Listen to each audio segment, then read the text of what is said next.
तो कल हमने spectrum, emission spectra, absorption spectra, hydrogen spectrum, ये सारी बातें की थी। और लास्ट में आपको रेडबर्ग्स फॉर्मूला, जिसके माध्यम से हम वेवलेंथ, फ्रीक्वेंसी, एनर्जी, वे नंबर सब निकाल सकते हैं। एक और फॉर्मूला नोट कर लीजिए, नंबर ऑफ स्पेक्ट्रल लाइंस। हमने देखा डायग्राम बना, स्पेक्ट्रल लाइंस बोलती है जो लाइंस हमने खींचा डायग्राम के अंदर। तो अगर कोई पूछता है 10th एनर्जी लेवल से 2nd एनर्जी लेवल पे इलेक्ट्रॉन जंप किया है, कितने स्पेक्ट्रल लाइंस प्रोड्यूस होंगे, तो डायरेक्टली उसके लिए फॉर्मूला यूज कर सकते हैं।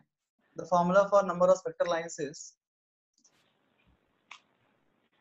नंबर ऑफ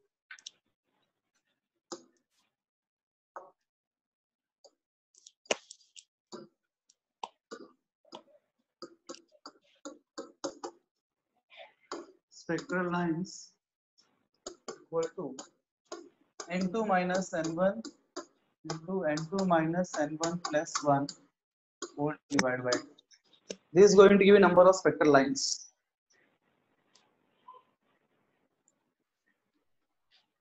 नोट किया आपने formula? Yes, sir. Take down one question on this, just for understanding sake. How many spectral lines will be produced? How many spectral lines will be produced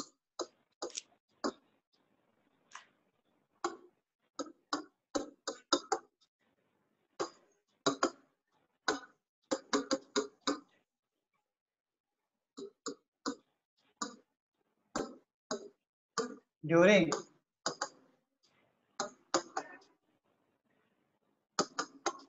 transition from 10th energy level to 5th energy level? 15 sir. How much? 15? हाँ. Everybody got the answer?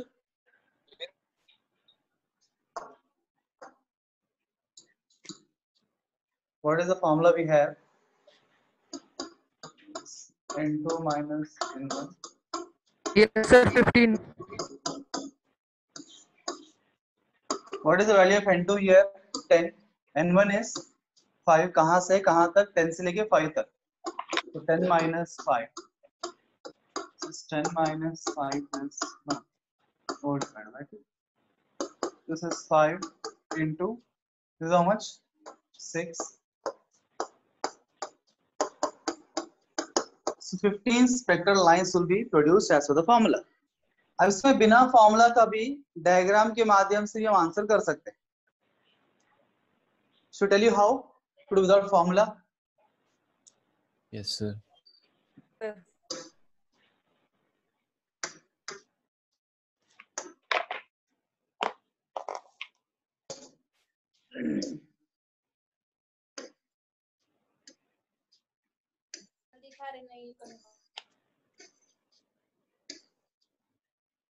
देखो 10 से 5, ये मानो 5th चले, 5th 6th 7th 8th 9th 10th.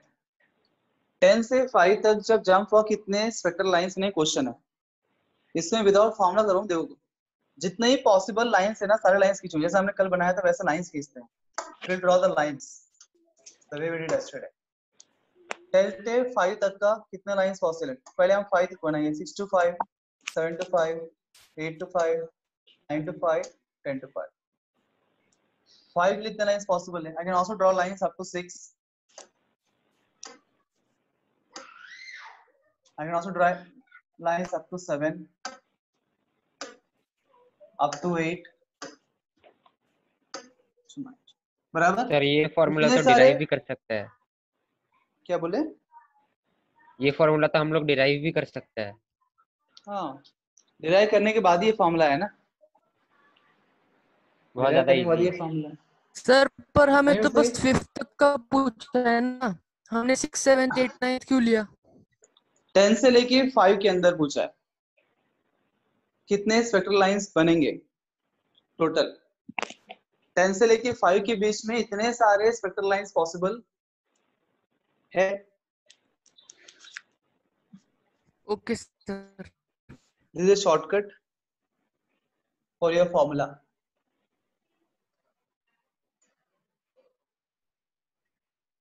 How many lines are over here? 15. 5. This is 4. This is 3. This is 2. This is 1. If you add all this, कितने मिलेगा? This is one way you can do it. मैं बोल रहा हूँ अगर वो formula use ना करना हो, अगर हम फॉर्मूला का इस्तेमाल ना करें तो फिर हम इस प्रकार से भी कर सकते हैं. जो भी ट्रांजिशन आपको दिया है उसके बीच में ऑल द पॉसिबल लाइंस आप ड्रॉ कर दीजिए and count the number of lines. That will be the answer. Because देखो 10 से 5 के बीच में ऑल पॉसिबल स्पेक्ट्रल लाइंस हमें गिनना है. तो हो सकता है 10 से वो 9 में आए, फिर 9 से 5 में आए, 10 से 8 में आए, फिर 8 से 5 में आए. We don't know right. Direct transition हो रहा है, स्टेप बाय स्टेप हो रहा है, हम जानते नहीं है कैसे होगा. तो हमको सारे पॉसिबल स्पेक्ट्रल लाइंस के बारे में बात किया. यहाँ पे कितने ही पॉसिबल स्पेक्ट्रल लाइंस है वो सब बताना है उसके बीच में. It is not only one transition of just एक इलेक्ट्रॉन वहां से यहाँ जंप कर रहा है. When he asks about the spectral lines, जब क्वेश्चन स्पेक्ट्रल लाइंस के बारे में आता है, he is asking about all the possible transitions between 10 to 5. ऐसा क्वेश्चन रहता है. ठीक है ना अथर्व? तुम्हारा प्रश्न है ना? Yes, sir. Just a minute. Now let's move ahead to the next topic, that is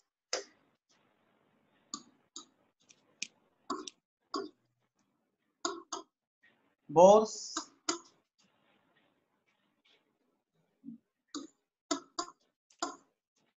atomic model. Bohr's atomic model. You know, bore ने बहुत बोर किया है अलग अलग बातों में बोल के.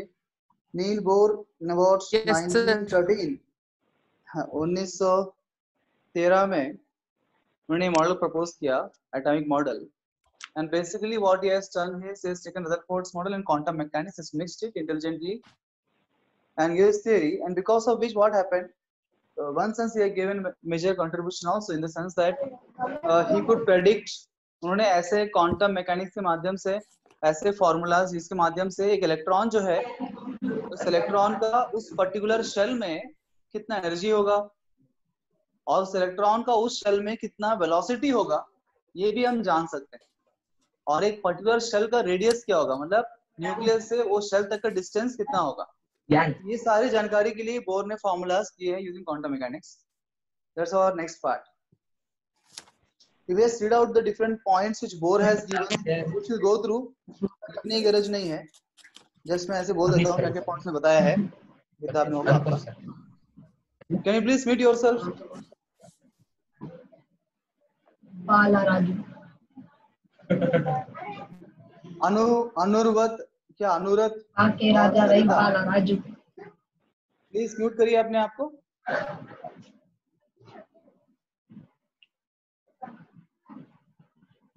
मुझे म्यूट करना पड़ेगा. ईयरफोन दे ब्लैक कलर का दिखा. क्या कर रहा?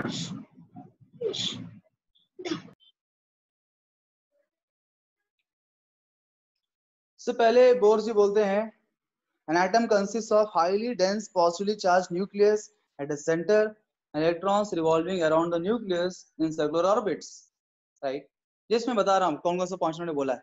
कुछ नया बात नहीं है, हम जानते हैं ऑलरेडी ये बातों को कि एटम के सेंटर में न्यूक्लियस होता है जो पॉजिटिवली चार्ज होता है. बिकॉज एटम के अंदर होते हैं प्रोटॉन्स एंड न्यूट्रॉन्स. न्यूट्रॉन से कोई चार्ज नहीं होता है, प्रोटॉन्स आर पॉजिटिवली चार्ज. हम बोल सकते हैं कि nucleus positively charge, dense particle साथ में होता है, वो सेंटर में होता है, चारों तरफ से ऑर्बिट्स होते हैं जहाँ पे इलेक्ट्रॉन्स मूव कर रहे हैं.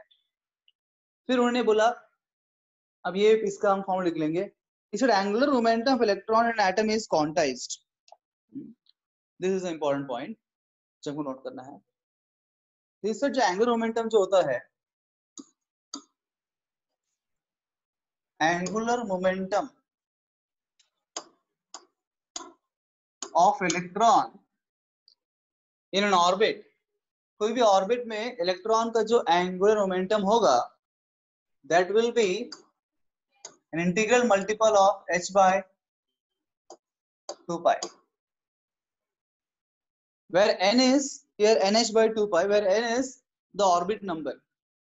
तो इसके ऊपर क्वेश्चंस पे आते हैं, बहुत इंपॉर्टेंट है ये क्वेश्चंस आ भी चुके हैं पहले प्रीवियस ईयर नीट जेईई के अंदर और आगे भी आ सकते हैं। और बहुत सिंपल क्वेश्चन होता है, आपको पूछता है फिफ्थ शेल में what is the angular momentum of electron, answer is n equal to 5 put कर दो, 5h by 2 pi, 5h by 2 pi या 2.5h by pi।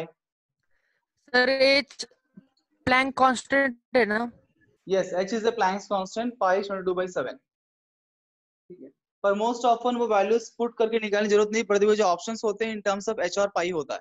ठीक है ना, ये जो क्वेश्चन इसके ऊपर जो क्वेश्चन आते हैं ऑप्शंस आपको इन टर्म्स ऑफ h और पाई में ही रहेंगे, तो हमें वैल्यूज पुट करने की आवश्यकता नहीं पड़ेगी, n का वैल्यू पुट करना पड़ेगा, only the value of n को पुट करना है। जिस ऑर्बिट में वो पूछेगा वो ऑर्बिट नंबर डालना है, बहुत सिंपल है। तो एंगुलर मोमेंटम ऑफ इलेक्ट्रॉन, ये फर्स्ट फॉर्मूला उन्होंने दिया महत्वपूर्ण, is given bye nh by 2 pi। उसके बाद बाकी पॉइंट्स में आते हैं, फिर वो बोलते हैं कि जो डिफरेंट शेल्स होते हैं, द डिफरेंट शेल्स जो ऑर्बिट्स जहां इलेक्ट्रॉन्स मूव करते हैं, they are called as energy levels और स्टेशनरी स्टेट्स। ऑलरेडी हमने ये बात बताया आपको स्टार्टिंग में, है ना, ये बोर ने बताया था ये बात कि जो एनर्जी आपका ऑर्बिट्स है उसको हम एनर्जी लेवल्स बोल सकते हैं, बिकॉज हर एक ऑर्बिट का अलग अलग एनर्जी होता है। They can be called as energy levels और स्टेशनरी स्टेट्स। और फिर अगला पॉइंट बोर जी बोलते हैं जो लोवेस्ट एनर्जी स्टेट है वो मोस्ट स्टेबल स्टेट होता है। लोवेस्ट एनर्जी लेवल कौन सा होता है, which is the lowest energy level? Shell number 1, first shell ना, K shell obviously, because lowest energy level मतलब फर्स्ट शेल। बस एज यू मूव अहेड, अगर ये हमारा शेल नंबर 1 है, ये 2 है, ये 3 है, इसका एनर्जी E1, इसका एनर्जी E2, इसका energy E3, then E1 will E1, E2, E3 और इस प्रकार होगा। जितना अंदर का शेल उतना एनर्जी उसका कम होगा। जैसे आप बाहर की आते एनर्जी बढ़ता रहेगा, उसी इलेक्ट्रॉन्स पहले हम फर्स्ट शेल में भरते हैं, फिर second shell, because lower is the energy, higher is the stability. We discussed about this particular point previously, I hope you remember it. So he says that the lowest energy level here, it is first energy level, shell number 1, that can be called as, he says it can be called as ground state. उसने नाम दिया ground state. It is called as ground state or normal state. Shell number 1 can be called as a ground state or normal state. That was the next point of Bohr. And then he told the amount of energy released or absorbed, it can release or absorb depending on वो excitation हो रहा है कि de-excitation हो रहा है नहीं? अगर excitation हुआ एनर्जी क्या होगा? absorb होगा। अगर de-excitation हुआ तो एनर्जी रिलीज। वो बोलते हैं the amount of energy absorbed or released will be delta E. It is change in energy of these two shells. अगर 2 से 1 में जा रहा है तो energy of second shell minus energy of first shell will give you the amount of energy released, बराबर ना? जो डिफरेंस हो दो शेल का, जिस दो शेल के बीच में ट्रांजिशन होता है उनका डिफरेंस ही हमको समझता है कि वो डिफरेंस जो है वो difference of energy he amount of energy release या ऑब्जॉर्ब होगा। यहाँ तक किसी को कोई शंका, कोई बात समझ में नहीं आया तो पूछिए आप। नो सर, कुछ समझ में नहीं आया आपको? नहीं सर, सब कुछ समझ आया। अच्छा ऐसा, ओके। तो नहीं हो, अभी तक शुरू ही नहीं हुआ हमारा टॉपिक, ये बस बोर ने क्या बोला बताया मैंने आपको। अब बोर का मेन फॉर्मूलाज इसके ऊपर हमें सॉल्विंग करेंगे, इस चैप्टर में फॉर्मूलाज में है। तो बोर का फर्स्ट फॉर्मूला लिखा हमने, it is of angular momentum. You can please note down the remaining formulas also. Next is Bohr's radius, Bohr ने दिया बोर्स रेडियस। अब ये मत समझना बोर्स रेडियस मतलब बोर का रेडियस, ठीक है ना, उसका रेडियस नहीं है। he gave the formula of radius, नाम पड़ गया बोर्स रेडियस, that is एक शेल का रेडियस, या फिर हम बोल सकते हैं न्यूक्लियस से शेल तक का जो ये distance, nothing but radius only, उस शेल का ये डिस्टेंस मेजर करने के लिए बोर ने फॉर्मूला दिया है. Please note down that particular formula. The formula is Rn equal to 0.529 n square by z. For any shell, कोई भी शेल का रेडियस हम निकाल सकते हैं using this formula. Here n क्या है? Shell number, principal quantum number, and z is atomic number. Atomic number. Z is atomic.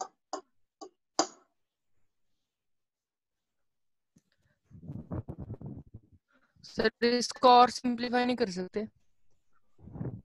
और कितना करेंगे सिंपली? ऑलरेडी ये फॉर्मूला बहुत अवगढ़ था. Actual formula is like this. Actual जो बोर ने फॉर्मूला दिया इस प्रकार था, n square s square upon 4 pi square m z e square k. That was the formula where e is 1 by 4 pi epsilon naught. That was the exact formula Bohr gave. And वो उसके सारे formula values बस put bore करने ही के use कर बाद सकता है. ये आता है. हाँ क्या बोले? वो फॉर्मूला बस बोर ही यूज कर सकता है.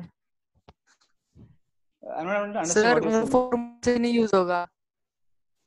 सर मैं बोल रहा हूँ वो फॉर्मूला हमसे नहीं यूज होगा. हाँ हाँ, हेलो कौन सा फॉर्मूला? सर, जो आपने जो पहले बोर ने पहले वाला था. अच्छा अच्छा, हाँ वो हमको यहाँ गरज नहीं पड़ेगी. हमको डायरेक्ट रेडियस पूछेंगे, इसके लिए हम ये फॉर्मूला यूज करेंगे. वो फॉर्मूला आप यूज करने वाले हैं, बेशक आप उसको यूज करने वाले हैं फिजिक्स में. Chapter called as modern physics. Modern physics के अंदर जो 12th का ऑलमोस्ट लास्ट चैप्टर है, तो वहाँ पे वो सारे फॉर्मूलाज देखना पड़ेगा, बिकॉज वहाँ पे दे आर रिलेवेंट. यहाँ पे हमको सिर्फ मुद्दे से रिलेवेंट है, एटम से कनेक्टेड चीजें, बाकी टर्म्स इंपॉर्टेंट नहीं. तो हमको ये फॉर्मूला केमिस्ट्री के लिए लर्न रखना है. ठीक है, एक क्वेश्चन करते हैं इसके ऊपर. Please right a question.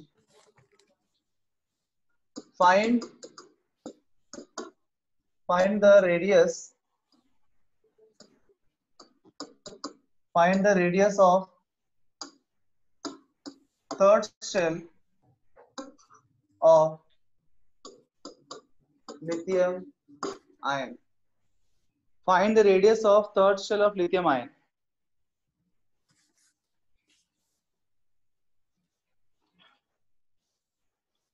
बोला.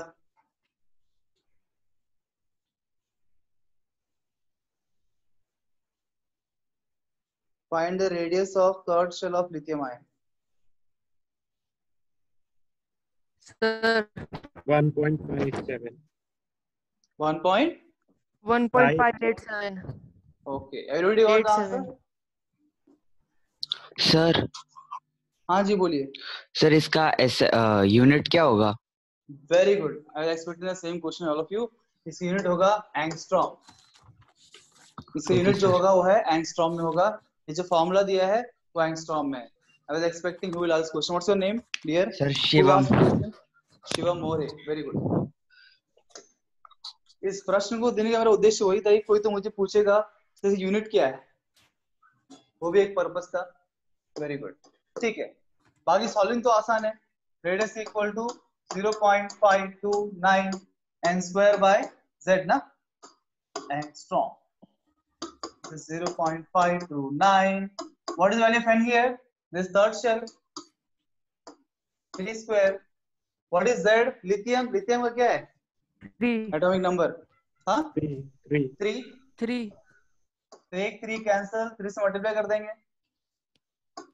मल्टीप्लाई करना तो आता ही होगा. आप बताइए. 3 9s are 27. 3 2s are 6 plus 2 8. 3 5s are 15. 1.587 angstrom. That is the radius of the third shell of lithium ion. Is that clear to everybody? ये था बोर्स रेडियस. नेक्स्ट लिखिए अगला formula is Bohr's velocity. Bohr's velocity. Bohr's velocity मतलब Bohr का velocity नहीं है, बल्कि electron का वेलोसिटी है एक पर्टिकुलर शेल में। एक इलेक्ट्रॉन का velocity in a particular shell कितना होगा? वो है Bohr's velocity.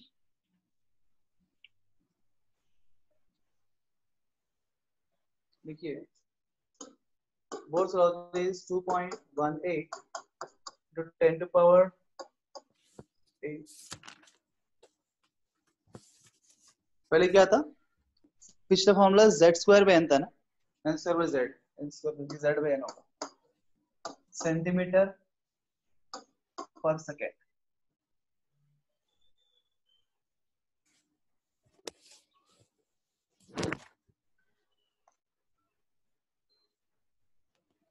Just minute, let me, गलत कर रहा हूँ क्या? सॉरी, अब प्लस होगा, माइनस में 2.18 into power 8 z by n centimeter per second. This is the Bohr's velocity. Say, let us solve a question on this question. Sir वापस समझाइए, क्या बोले? वापस समझाइए सर। संडे? सर वापस समझाइए, एक्सप्लेन अगेन। अच्छा, हमने कुछ समझाया नहीं भैया। ये Bohr's velocity है, मतलब this is basically, I can write here, this is velocity of electron in any orbit। Because हम जानते हैं कि वेलोसिटी जो है शांत नहीं बैठता है ना शेल के अंदर, it Yes, keeps sir. On revolving, right? वो घूमता रहता है, स्पिन, वो घूमता रहता है। जिस प्रकार सोलर सिस्टम के अंदर जो प्लैनेट्स होते हैं वो सन के चारों ओर घूमते हैं, उसी प्रकार से इलेक्ट्रॉन भी न्यूक्लियस चारों ओर घूमता है। Nucleus like sun and this electrons are like this planets जो revolving around the nucleus. So अलग अलग शेल में जो इलेक्ट्रॉन होता है उसका एनर्जी डिफरेंट डिफरेंट होता है। अगर सबका एनर्जी डिफरेंट है तो सबका स्पीड भी डिफरेंट होगा, है ना? They will have different velocity also. So अलग उस ऑर्बिट में इलेक्ट्रॉन का वेलोसिटी कितना है ये जानने के लिए फॉर्मूला है, this is v equal to this much z by n। z is atomic number and is shell number. कौन सा ऑर्बिट? ऑर्बिट नंबर, और z एटॉमिक नंबर, क्योंकि अलग अलग एटम में भी डिफरेंट होगा। ठीक है? ठीक है जी। तो इस प्रकार से आप प्रश्न पूछ सकते हो, समझ में नहीं आया तो अच्छी बात है। प्रश्न लिखिए, प्रश्न लिखिए। Calculate the velocity of electron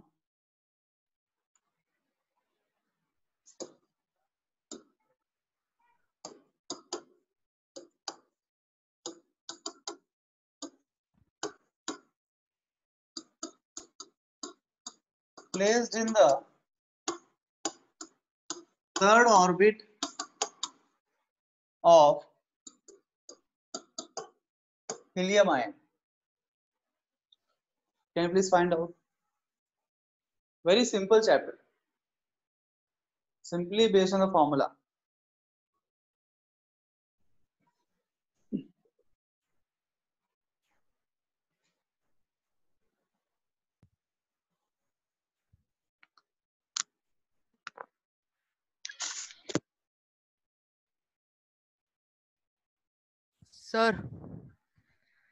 sir answer बताओ। बताइए। 3.27 into 10⁸ सेंटीमीटर पर second. Very good.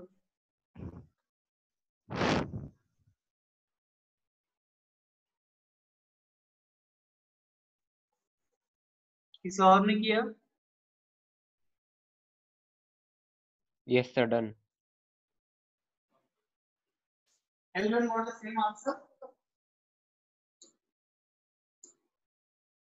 So you know velocity is 2.18 into 10 to the power 8 z by n ना? सर अलग आ रहा है। z by n 1.45 आ रहा है। कोई बात नहीं, चेक कर लेते हैं। सर उल्टा ले लिया, सॉरी गलत है।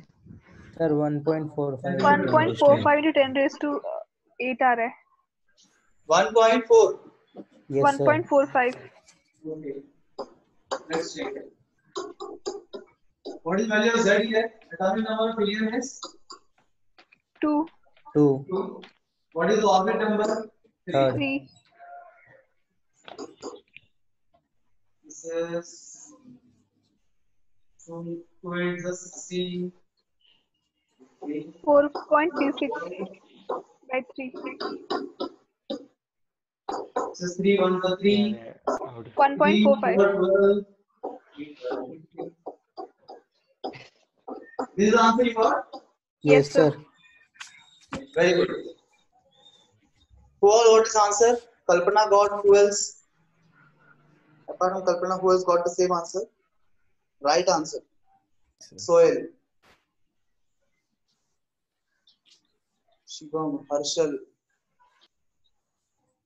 Good.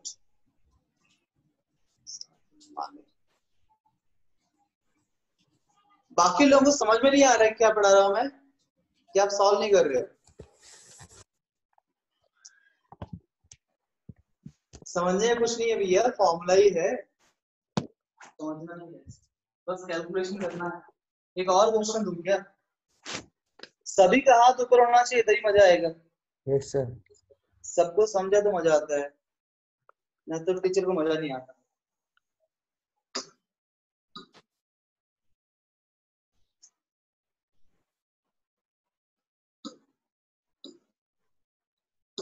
Calculate the radius and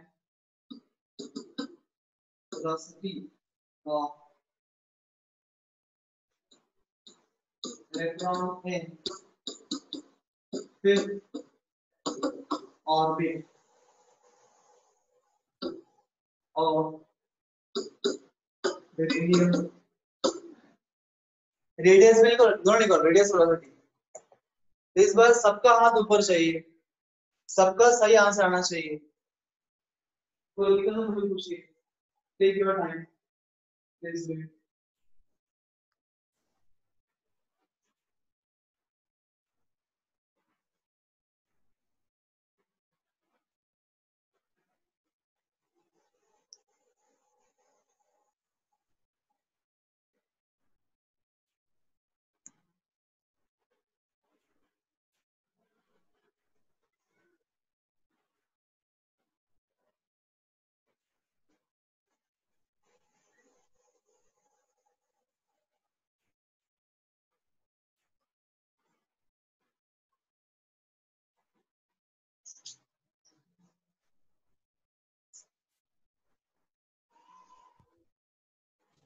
sir आ गया।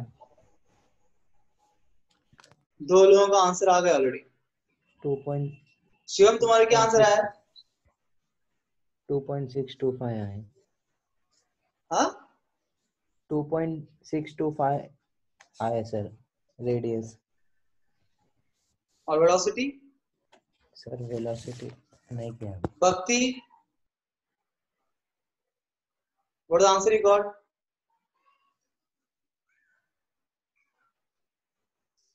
Sir, velocity 1.724 into 10 raised to 8. अच्छा,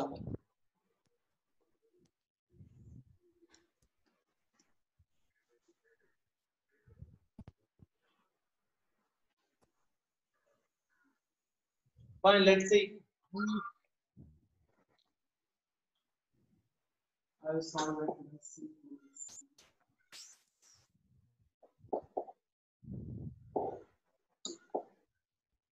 सर दोनों आ गए। Very good. Always check your answers. मैं करता हूँ, आप आंसर चेक करिए, लास्ट में पूछने कितने सही आंसर आएगा एट द एंड।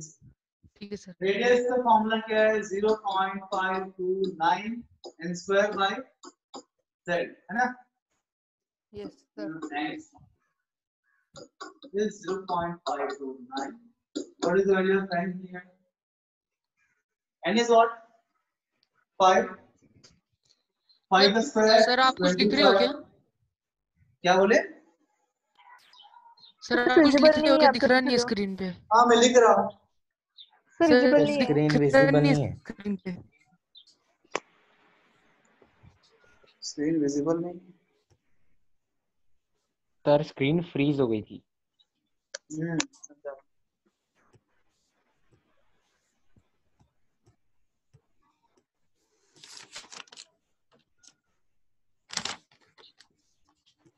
किसने फ्रीज किया मेरे स्क्रीन को?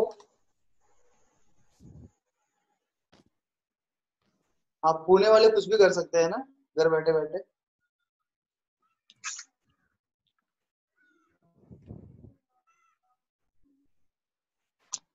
टैलेंटेड बच्चे हैं। अभी भी नहीं दिख रहा है, पता नहीं क्या हो गया। जो मैं लिखा तुमको दिख रहा है क्या? नहीं। No sir. R equal to 0.529 not visible ना? नहीं नो दिख सर। रहा सर। सर एक और बार लिखो। स्टूडेंट्स में 0.529 n की वैल्यू है 5 तो 525 अपॉन z क्या है? 5 वैल्यू z क्या होगा? 4 4 मतलब कितना आंसर इसने सॉल्व किया? What is answer? 3.30 3.306 30 306 angstrom. 3.30 angstrom. How many of you got the right answer for radius?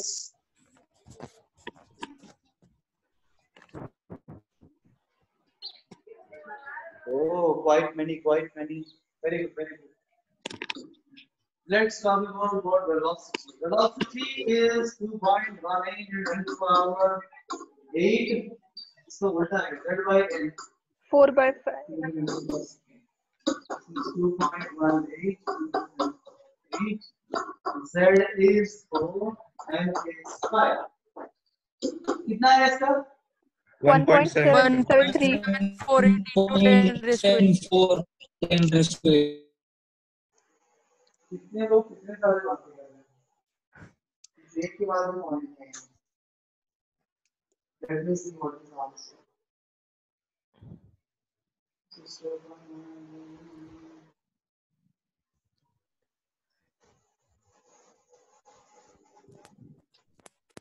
You should get approximately 1.7. Yes sir. yes sir 1.73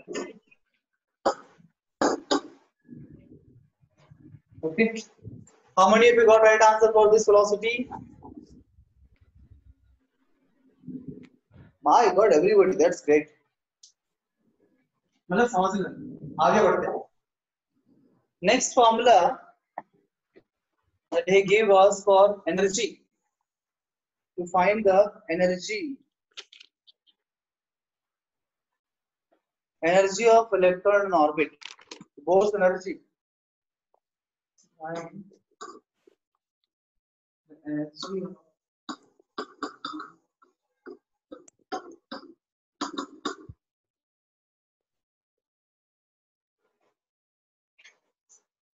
energy given by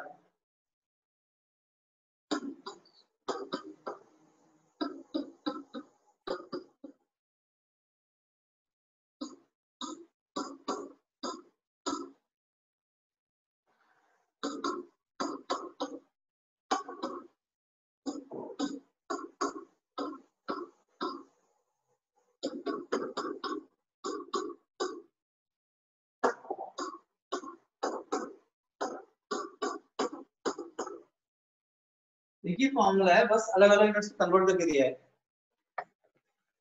कोई भी एक आपने लर्न किया, बाकी आप कन्वर्ट कर सकते हो खुद ही कन्वर्ट, परंतु जनरली एग्जाम में या तो इलेक्ट्रॉन वोल्ट्स में पूछता है या जूल्स में या फिर किलोजूल पर मोल। इस फॉर्म में एग्जाम में क्वेश्चंस आते हैं, उससे पहले से ही कन्वर्ट करके हम लर्न कर ले तो एग्जाम में टाइम बचेगा। अदरवाइज हम डिराइव कर सकते हैं, एग्जाम में हम कन्वर्ट कर सकते हैं, बेहतर है कि हम लर्न कर ले फॉर्म, ताकि हम टाइम से हो जाएंगे। या फिर आप भूल गए फॉर्म तो कन्वर्ट कर ले, कोई एक याद रखिए, बाद कन्वर्जन अपने आप हो जाएगा। ये एनर्जी का फॉर्मूला है, नोट कर लिया? Yes, sir. क्वेश्चन सॉल्व करें इसके ऊपर।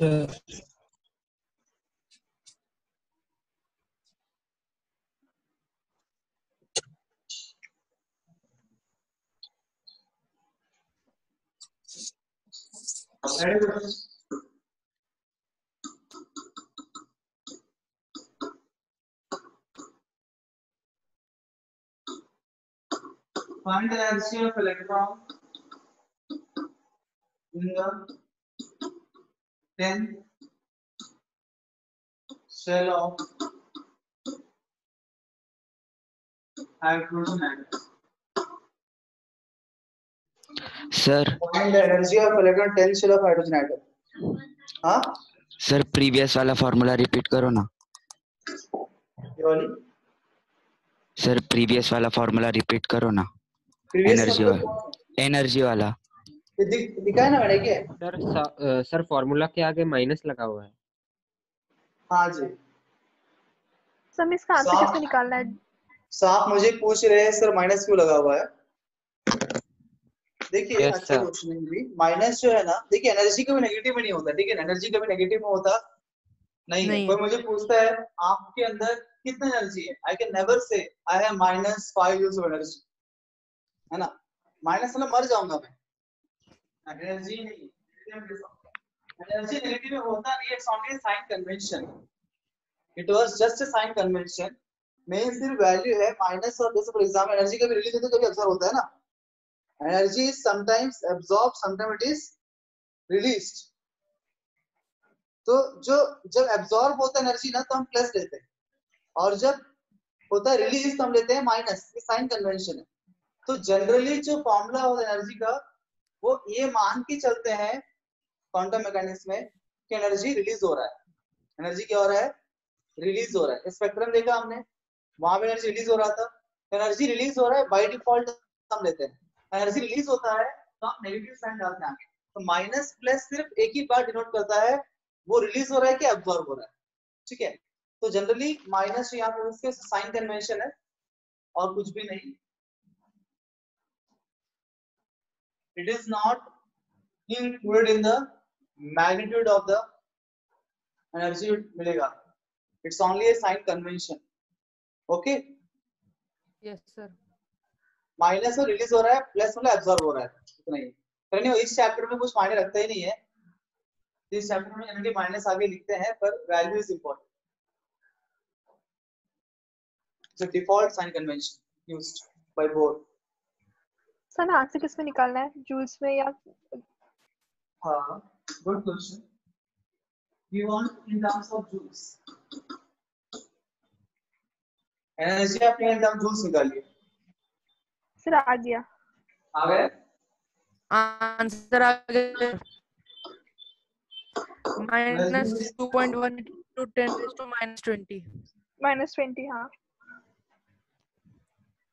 2.18 18 18 into 10⁻⁻20 10⁻⁻20 joules।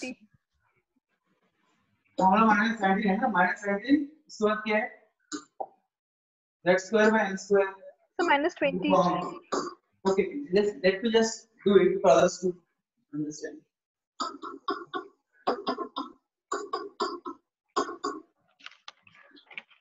है ना sir? 18 है हाँ। What is the value of z?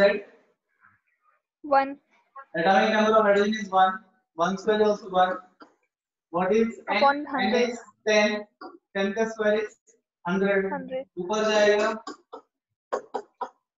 10 to the power -20 हो जाएगा ना, जूल्स पर ये जूल्स मेरे पर अंडर नहीं होता। वन मोर क्वेश्चन, थोड़ा ट्विस्ट करता हूँ बिकॉज़ ये क्वेश्चंस बहुत डायरेक्ट हो गए ना, मजा नहीं आ रहा है, थोड़ा क्वेश्चन में ट्विस्ट करता हूँ मैं, चलेगा? Yes sir. करिए सर करिए, क्या? हमें ट्विस्टेड चीजें पसंद है। ओह तो लीजिए फिर, calculate the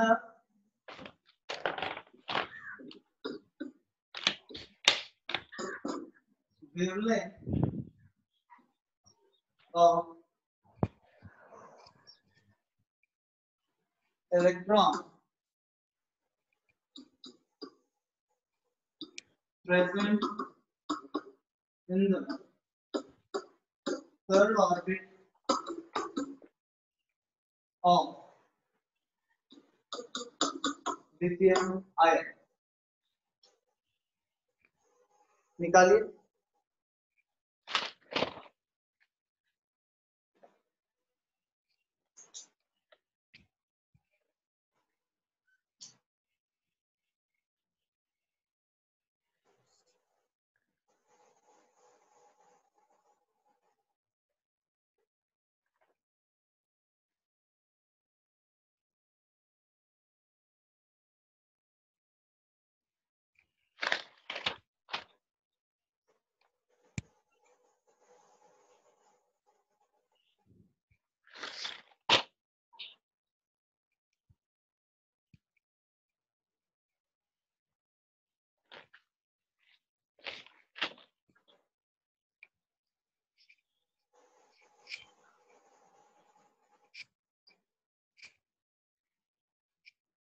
Done, everyone?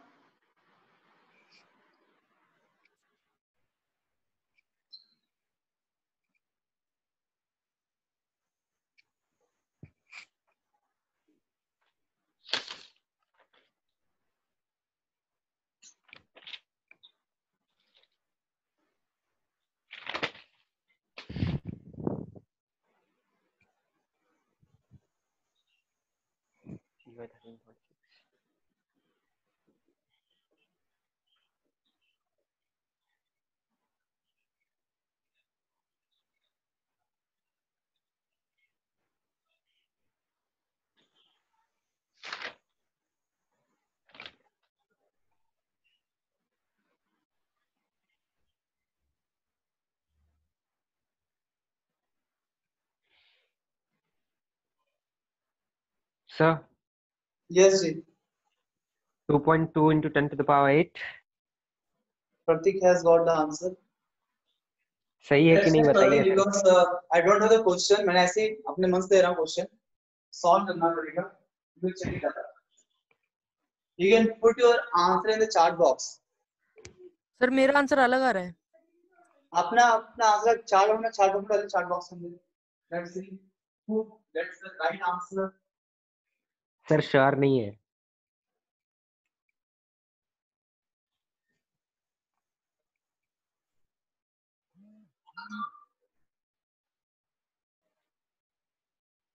Chat box में डाल दिए। Okay, should I solve now? Enough time. Yes sir. Calculate the wavelength of electron present in third orbital of lithium ion. Energy निकालने के लिए फॉर्मूला हमारे पास है।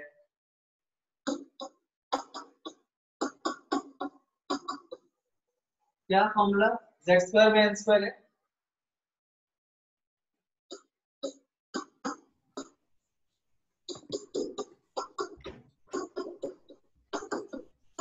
What is z over here? 3. 3 का square. n की वैल्यू क्या है? 3 हाँ 3 एनर्जी इज इतने जूल्स। मुझे निकालना है wavelength. Yes sir h new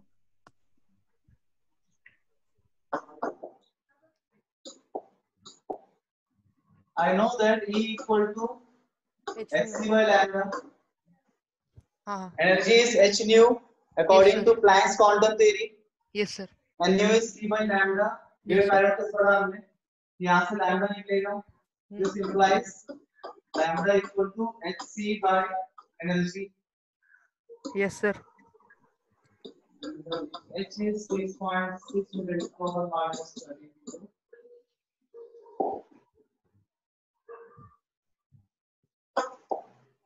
Into C is 3 to 10 to the minus 8.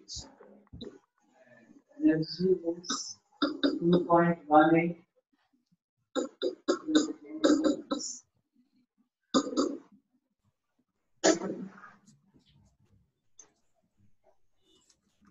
This is 6.6 into 3 is approximately 19.8. 19.8 is approximate to 20.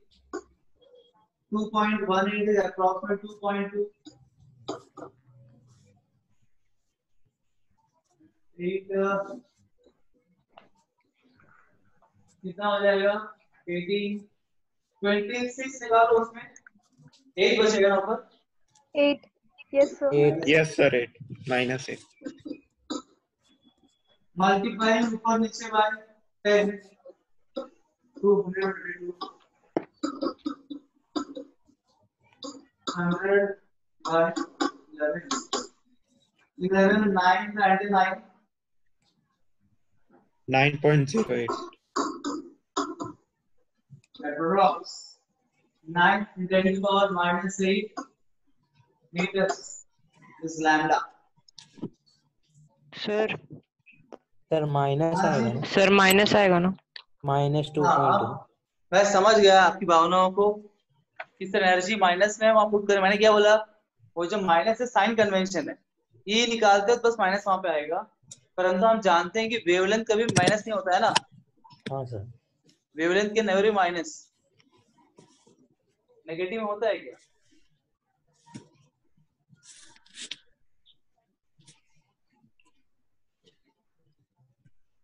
किसको मिला भैया आंसर 9 वाला आंसर? भक्ति को मिला है, भक्ति आज पूरे फॉर्म में है। विघ्नेश गोले, साहिल माने, हाँ, हर्षल पवन, ऋषभ कुमार बड़ी बतेगा, समीर, जयदीप, अभय पवार, अथर्व पवार। ये दो पवार जो है दोनों बाय बाय है क्या आपस में? No sir. अभय पवार, अथर्व पवार नहीं। No sir. क्यों?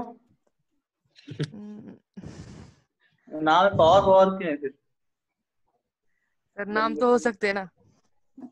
अच्छा, यहाँ पे सरनेम सेम रहते हैं ना महाराष्ट्र? हाँ सर.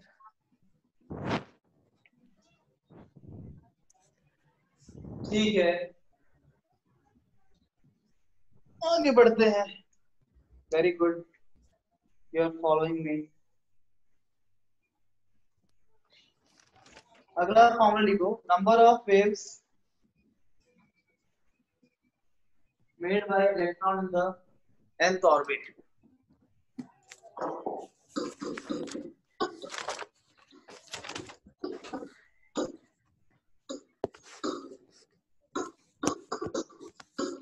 सर एक क्वेश्चन है।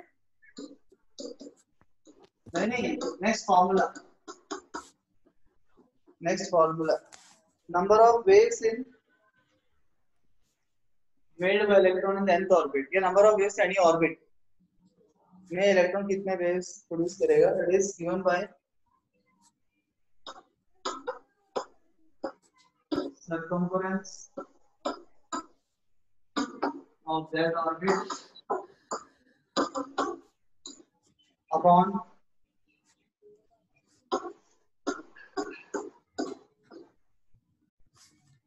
wavelength.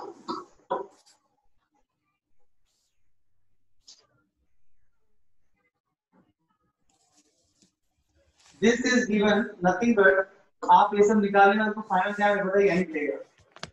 बेसिकली हम बोल सकते हैं तो फॉर्मूला है number of waves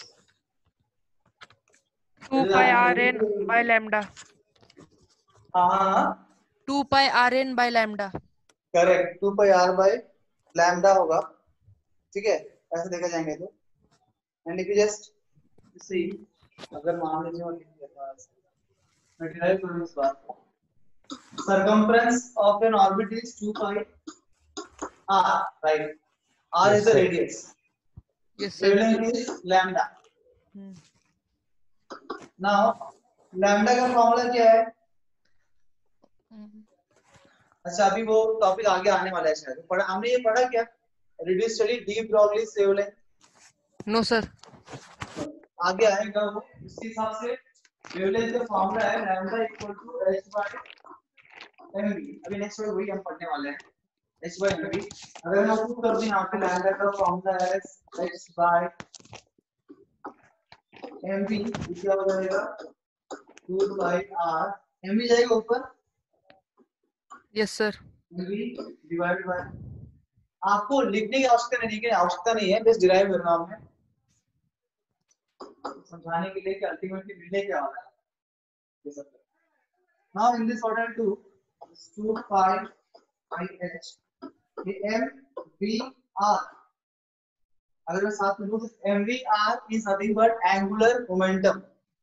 In physics mvr is angular momentum. और अभी अभी हमने कुछ समय पहले एंगुलर मोमेंटम का फॉर्मूला लिखा था, याद है आपको? Yes sir. Yes, sir. What was the formula of angular momentum? NH/2 पाई। आप लोग पुट कर दो उसको भी। अगर पुट कर दो NH/2 पाई 2 पाई H क्या मिलेगा?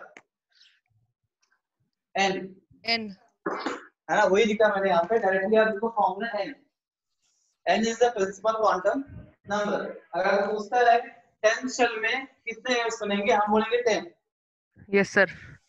Why is it equal to not ना डायरेक्टली N याद रखो, क्योंकि वो सब डिराइव करेंगे वही आने वाला है final answer.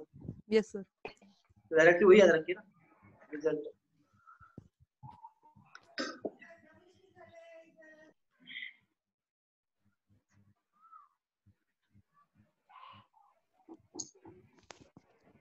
For next heading, de Broglie's the some more formulas to be understood and to solve the problems. Last climax में हम आ रहे हैं। Next is de Broglie's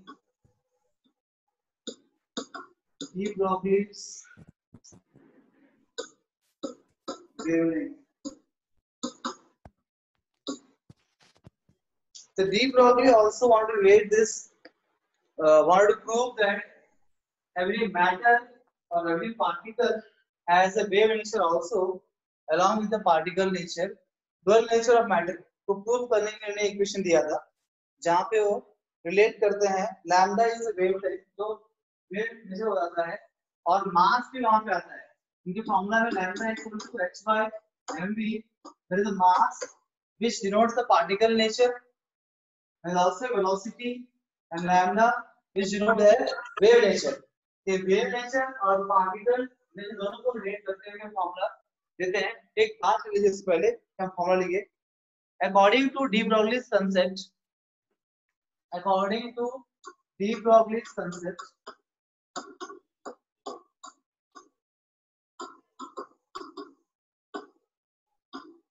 according to de Broglie's concept,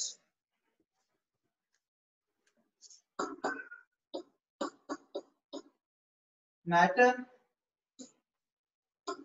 has both wave nature and particle nature.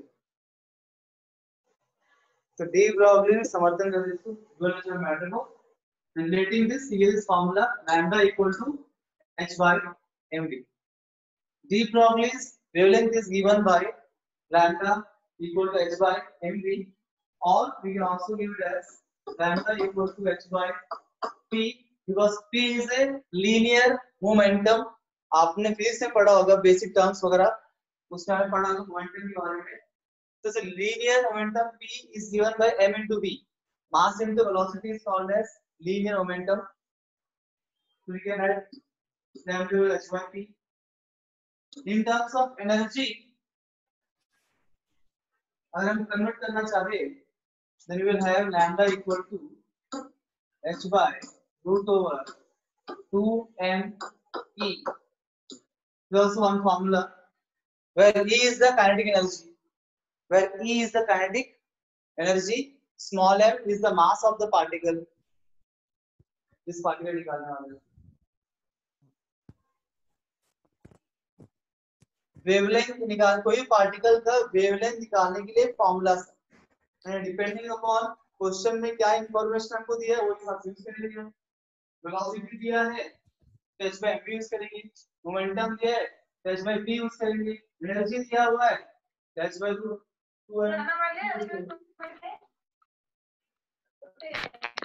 Sir, can you please repeat again? What will you repeat, Kalpana?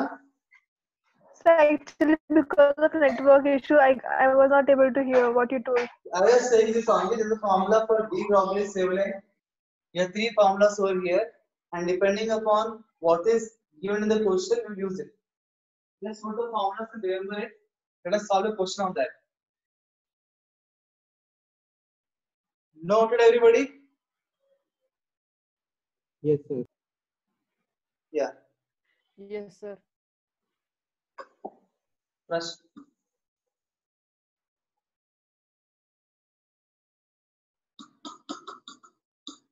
Find the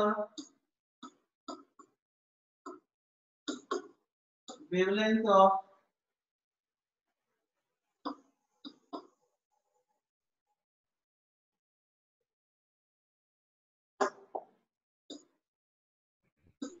Atharva. Sir मुझे कितना चिढ़ाओगे sir?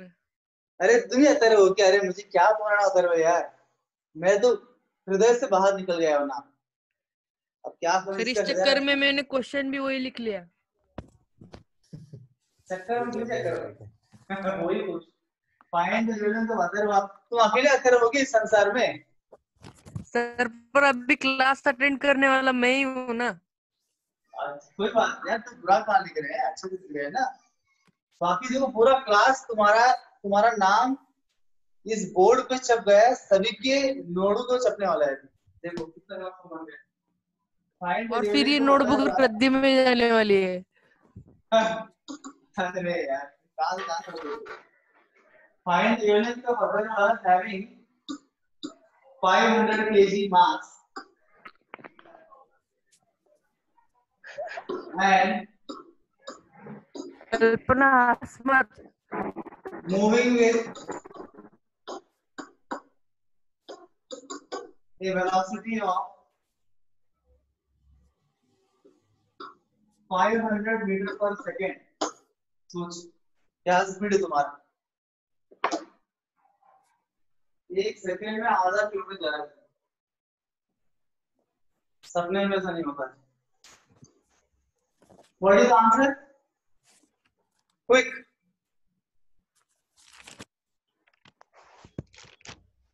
Answer निकालिए फटाफट।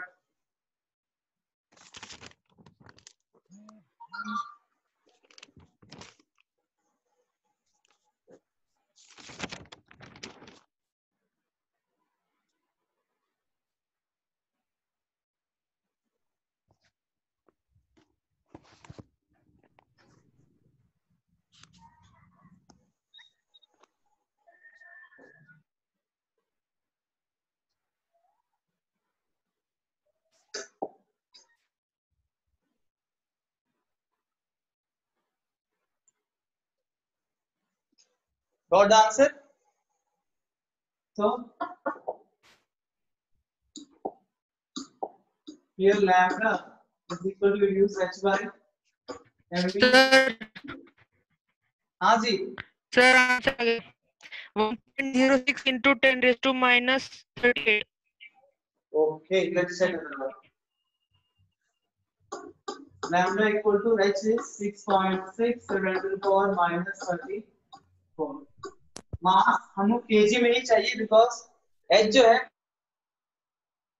MDS system में होता है, तो मास KG में ही हमको चाहिए और केजी में ही क्वेश्चन किया है 500। Very good. और वेलोसिटी हमको चाहिए मीटर पर सेकंड में और उसी में दिया है वेरी गुड 500। ये 6.6 upon 5 अलग आ रहा है। आ गया। सर आ चार गया। से ऊपर ले जाए क्या हो जाएगा? 2.64 into 10 raised to। 38 हो जाएगा ऊपर जाएंगे तो। हाँ सर हो गया। So this will be 5 से डिवाइड करेंगे। 5 1 0 5 5 3 50 5 सर 2 25 तक कीजिए ना। 25 नहीं होगा।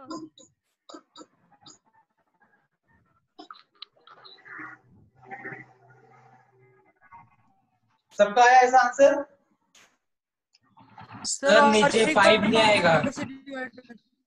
सर 2.5 लिया है मैंने नीचे। Oh, this 25 right? Sorry. There is one more 5 here. There is one more 5. There is one more 5. Sorry, there is one more 5. Sir, 2.64 into 10 raised to Zero minus point 39. 5 0.26. 26. 26. That's okay. Yes, sir. Yes, sir. You all got the 2.64. answer? Yes, sir. Yes, sir. Yes, sir. One more question please on this. One more question. Yes, sir. अभी किसको लो example? कल्पना. कल्पना को लेते हैं.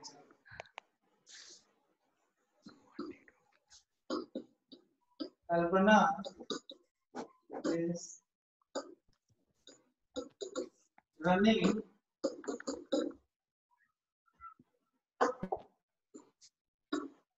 with a velocity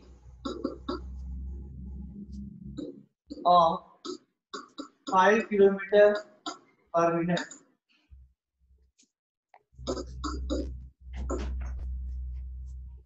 The mass of Kalpana is 50 grams. Find the wavelength of Kalpana.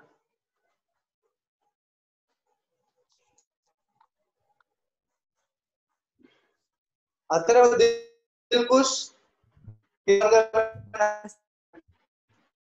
Yes, sir. कल्पना बहुत में. Yes, sir. Please do it. Please do it.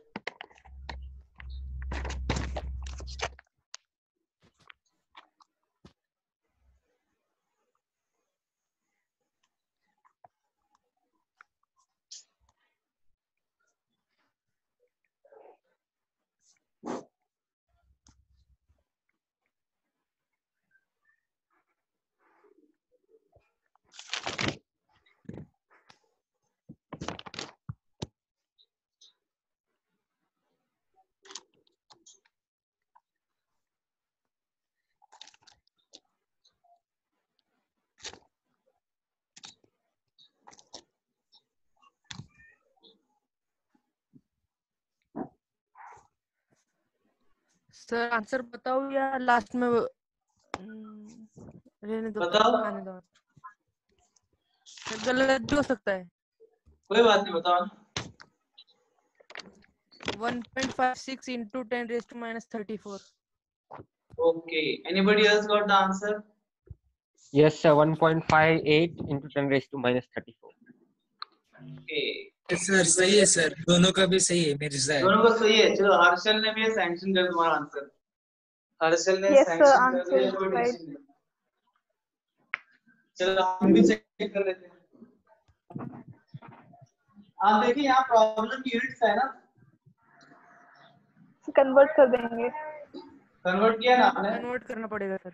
Yes, sir. तो velocity is 5 kilometre पर minute. हमको चाहिए in terms of metre पर second. 5 kilometre मतलब 5000 83 meters per second. एक minute में होते हैं 60 सेकंड. दिस मच मीटर पर सेकंड. कितना है? 83 sir. 50/3. 80.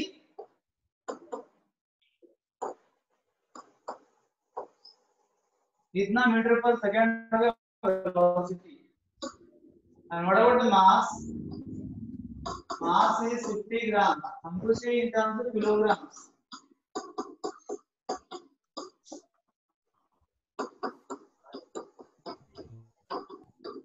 है ना? ना केजी.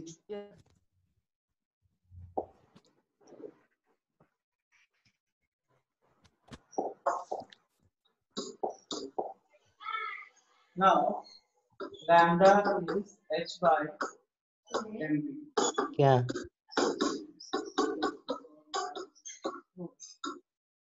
Mass is 5.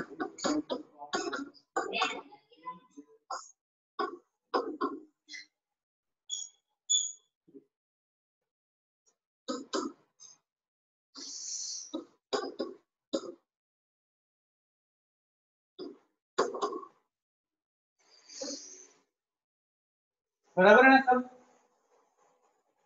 5 3 is 15.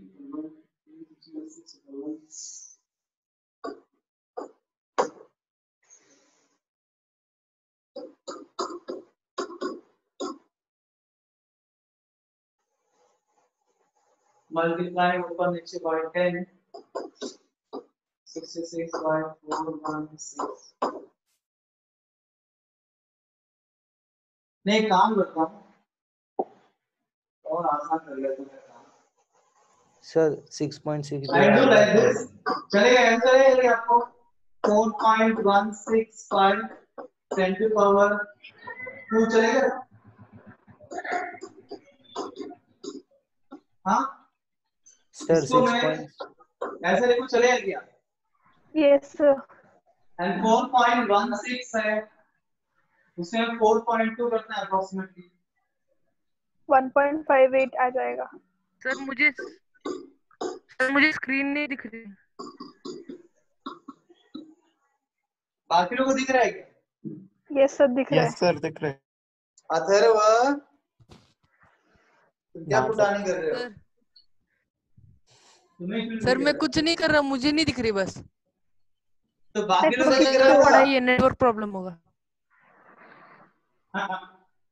एक तो बारिश आ रही है. अच्छा हाँ.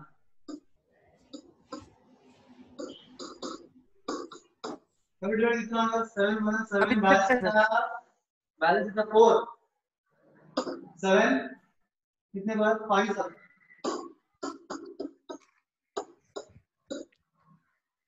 approximately.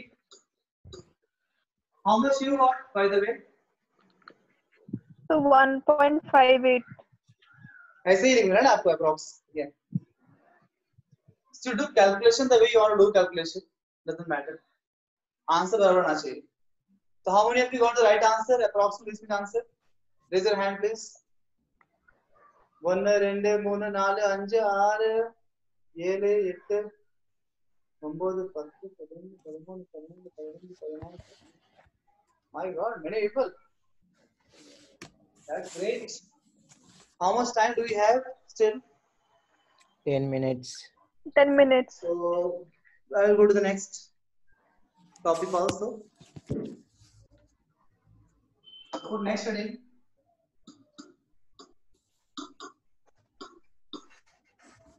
Heisenberg's uncertainty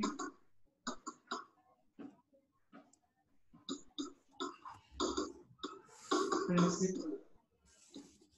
Heisenberg's uncertainty principle. देखिए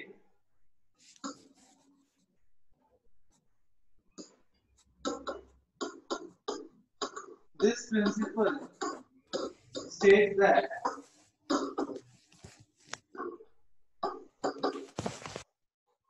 it is impossible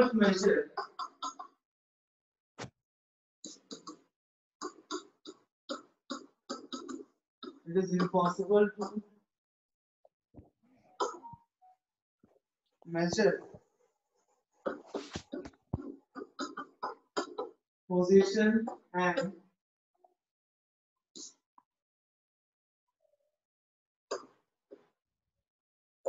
momentum of any microscopic particle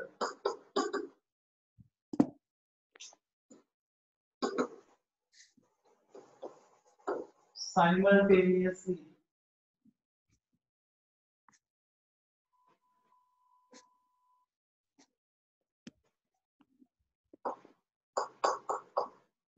with absolute accuracy. With absolute accuracy. With absolute accuracy.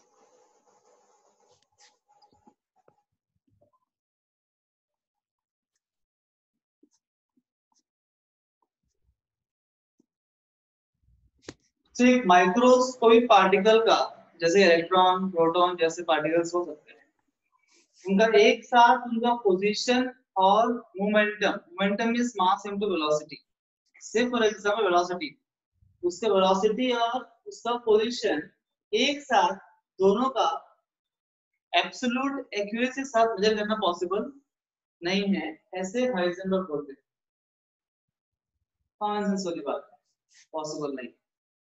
ये बेटा अगर मैं आपको ऐसे एग्जांपल दूं बड़ा कोई, ये तो बात करते हैं इस प्रिंसिपल में माइक्रोस्कोपिक पार्टिकल के बारे में। If I talk about some macroscopic particle, तो उसको हम विजुअलाइज कर सकते हैं। मान लीजिए द कार रेस,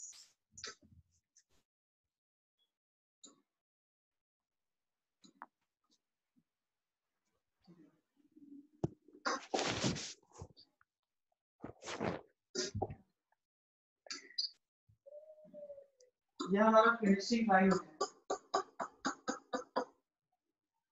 ये स्टार्टिंग लाइन, ये स्टार्टिंग से फिनिशिंग लाइन है। और फिनिशिंग लाइन मान लीजिए एक बंदे को हमने खड़ा कर दिया और इसको हमने बोला जब हमारा कार जो है इसको टच करे, फिनिशिंग लाइन पे कार टच करेगा, उस वक्त आपको दो चीजें देखना है। एक तो उसके वेलोसिटी कितना है, कैसा साउंड चलेगा, उसके स्पीडोमीटर साउंड चलेगा, है ना, इससे एग्जैक्ट वेलोसिटी कितना था जब वो फिनिशिंग लाइन के ऊपर है, और उसी वक्त एग्जैक्टली टाइम कितना हुआ इन minutes and seconds, precise time क्या है, दोनों एक साथ देखना है। और वो खड़ा हुआ है और यहाँ से कार हमारा स्टार्ट हुआ race,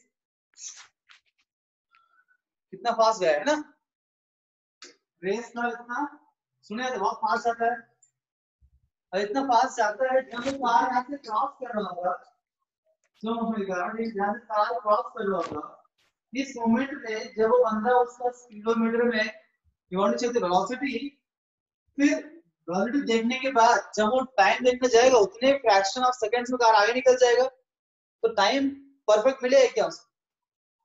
can you get accurate time? No sir. No sir. अगर वो टाइम देख के फिर देखे वेलोसिटी मिलेगा, वेलोसिटी एक्यूरेट नहीं ना, दोनों जाएगा, दूसरा परफेक्ट नहीं मिलेगा। तो अगर इतने बड़े पार्टिकल में एक कार, सर आपका आवाज अटक रहा है। दिस इज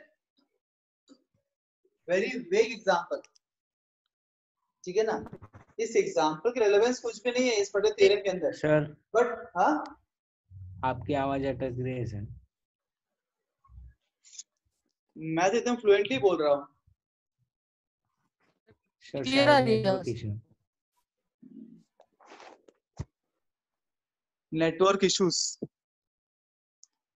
ऐसा पॉसिबल नहीं है कि आपको, हाँ, अगर आपको कोई नेटवर्क प्रॉब्लम नहीं चाहिए, कोई डिस्टरबेंस नहीं चाहिए, एक सोल्यूशन मेरे पास है। ठीक है सर। पूछना, हाँ, तो जिस प्रकार देखो इतना बड़ा से कार है, वो कार का ही हम एक्यूरेटली उसका पोजीशन और वेलोसिटी मेजर नहीं कर पा रहे हैं, तो what to speak of the microscopic particle, है ना, जिसका स्पीड इतना ज्यादा होता है। हमने स्टार्टिंग में बात किया था ना, they have very high speed like 3 into 10⁸ metre पर सेकेंड का स्पीड चलते हो लोग, the speed of light approximately they move. तो ऐसे पार्टिकल्स का position at this moment, particle कहाँ पे, आप बोले यहाँ पे, तब तक वहां कहीं और चले जाएगा वो, है ना, आप एग्जैक्टली प्रेडिक्ट नहीं कर, जैसे कि आपके घर में पंखा चल रहा होगा, उस पंखे के जो ब्लेड्स है उसको भी एग्जैक्टली आप प्रेडिक्ट नहीं कर सकते पोजीशन कहाँ करें, जब तक आप बोलेंगे ब्लेड यहाँ पे है, वो ब्लेड कहीं और निकल जाएगा, उतना फास्ट घूमता है। तो what to speak of the microscopic particle, ये कॉमन सेंस वाली बात थी, फिर उन्होंने बताया, उनका नाम हो गया हाइजेनबर्ग का, ठीक है। ये पॉसिबल नहीं है, दोनों एक समय पॉसिबल नहीं है। क्लियर है थियरी? प्रिंसिपल क्या बोला उसने, कोई बड़ी बात नहीं है यार, यस कॉमन सेंस ओनली। एक तरफ से भाई साहब बोलता है कि पॉसिबल नहीं है, फिर और एक तरफ से फॉर्मूला देता है, फॉर्मूला हाउ टू मेजर। तो इसका फॉर्मूला है delta x into delta P greater than equal to h by 4 pi. Here delta x is uncertainty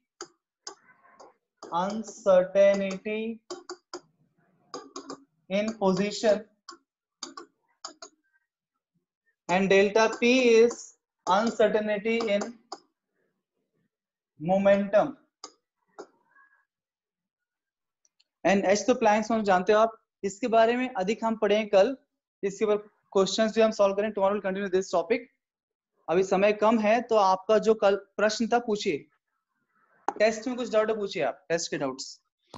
sir test का क्वेश्चन नंबर 10। हाँ मेरे क्वेश्चन पेपर नहीं है जी, क्वेश्चन बोलिए। Sir 2 minute. सर वो वहाँ पे पूछा कि which of the following is correct. हाँ ऑप्शन क्या है? उन वहाँ पे करेक्ट दिया है कि n इज इक्वल टू 4 और नहीं, s इज इक्वल ऑप्शंस क्या टू। बताओ। सर स्क्रीनशॉट भेजो आपको। अरे बोलो यार। सर बहुत बड़े बड़े। कोई दिक्कत नहीं, बोलो। सर ए ऑप्शन है n is equal to 4, l is equal to 2, s is equal to plus half. B option है n is equal to 4, l is equal to 2, s is equal to 0। C option है n is equal to 4, l is equal to 3, s is equal to 0। D option है n is equal to 4, l is equal to 3, s is equal to plus half. बस correct कौन सा पूछा है ना? हाँ। अब देखो यहाँ पे n इक्वल टू 4 बोला है, 4 शेल है ना। 4 शेल में l इक्वल टू 2 मतलब क्या? 0 1 2 3 s p d f। 2 मतलब क्या? d। क्या फोर्थ में d पॉसिबल है? पॉसिबल है ना? Yes sir. फोर्थ में d पॉसिबल, बिल्कुल पॉसिबल है। और स्पिन तो या तो प्लस हाफ या तो माइनस हाफ होगा बाय डिफॉल्ट। हाँ। तो वो हिसाब से देखो b और c में कैंसिल कर दूंगा। क्यों? यहाँ पे s इक्वल टू 0 दिया, पॉसिबल नहीं है। s इक्वल टू या तो प्लस हाफ या तो माइनस हाफ होगा, बराबर? Yes sir. अब last option n equal to 4, it is fourth shell. l equal to 3, 3 मतलब f। फोर्थ शेल में f पॉसिबल है क्या? No sir. पॉसिबल है? No sir. नहीं है। क्यों नहीं है? पॉसिबल है सर। है ना? 1 में सिर्फ s होता है, 2 में s और p होता है, 3 में sp d होता है, 4 में sp d चारों होते हैं। अच्छा। तो इसके हिसाब से आंसर ए भी सही और डी भी सही है। हाँ है। सर वो टेस्ट के अंदर ऑप्शन ए को करेक्ट दिया है। हाँ तो मेरे ख्याल से प्रिंटिंग मिस्टेक हुआ रहेगा टाइपिंग के अंदर उनका। तो यहाँ पे एक्चुअली ऑप्शन में क्या होना चाहिए? यहाँ पे ऑप्शन में ना 4 नहीं 3 होना चाहिए था, तो फिर गलत हो जाता सम। बट इसके हिसाब से आंसर समझ में क्लियर होगा ना? कंसेप्ट क्लियर है ना? Yes sir. अब ये ऑप्शन से तो ए डी दोनों सही है। यस, अगला प्रश्न बताइए। और कोई नहीं है सर, इसी में डाउट था। अच्छा, किसी और क्वेश्चन में डाउट है in the test paper? No doubt. Okay, thank you very much everybody. Thank you sir. Thank you sir.